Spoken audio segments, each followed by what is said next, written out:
Hello, good morning. আশা করছি সকলে ভালো আছো। আজ জামাই ষষ্ঠী, এখন বাজে 10:30, কিন্তু এখনও আমাদের বাড়িতে পুরোহিত আসেনি, তাই এখনও ষষ্ঠী পুজো হয়নি। এদিকে ঘরের পুজো হয়ে গেছে, ঘরের পুজো আজকে মা করেছে। আর এখানে মা সমস্ত কিছু অ্যারেঞ্জমেন্ট করে রেখেছে ষষ্ঠী পুজোর।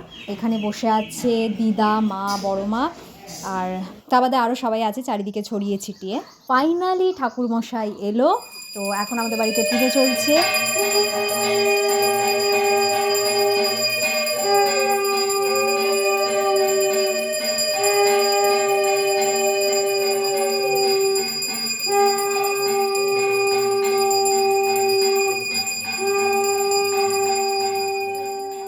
পুজো হয়ে গেছে, এখন সমস্ত রিচুয়ালসের পালা। দিদা এবং মা মিলে সমস্ত ওই রিচুয়ালসগুলো করছে, মানে ওই শার্টে জল দেওয়া, জামাইকে ফলের ডালি দেওয়া, এই সমস্ত কিছু। দিদা বরাবরই জামাই ষষ্ঠীতে ষষ্ঠী পুজো করে। আমরা ছোটোবেলায় খুব যেতাম মামা বাড়িতে জামাই ষষ্ঠীর সময়। মা লাস্ট 3 বছর ধরে জামাই ষষ্ঠী করছে, মানে যখন থেকে দিদিভাইয়ের বিয়ে হয়েছে তখন থেকে। আমি এই প্রথমবার জামাই ষষ্ঠীতে বাড়িতে আছি, তো আমি জামাই ষষ্ঠীর রিচুয়ালসগুলো খুব একটা জানি না।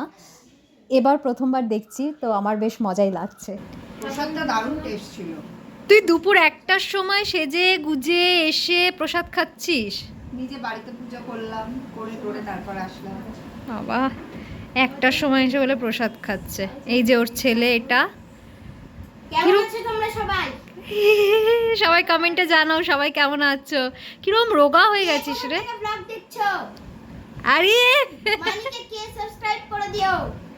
ভাগনা প্রচুর বকবক করে, মানে ও শুধু পাকা পাকা কথা। আর এখানে দিদি ভাই এখনো স্নান ধ্যান কিচ্ছু হয়নি, এভাবে বসে আছে। বাথরুম বন্ধ ছিল কি? বাড়ি এসে সব লাটখোর বাড়ি সেটাই। এখন আমরা 3 বোন মিলে গল্প করছি। এখনো পর্যন্ত সব দিদি জামাইবাবুরা এসে পৌঁছতে পারেনি, ওয়েট করছি সকলের আসার জন্য। তারপরে ফার্দার আপডেট আসছে আবার।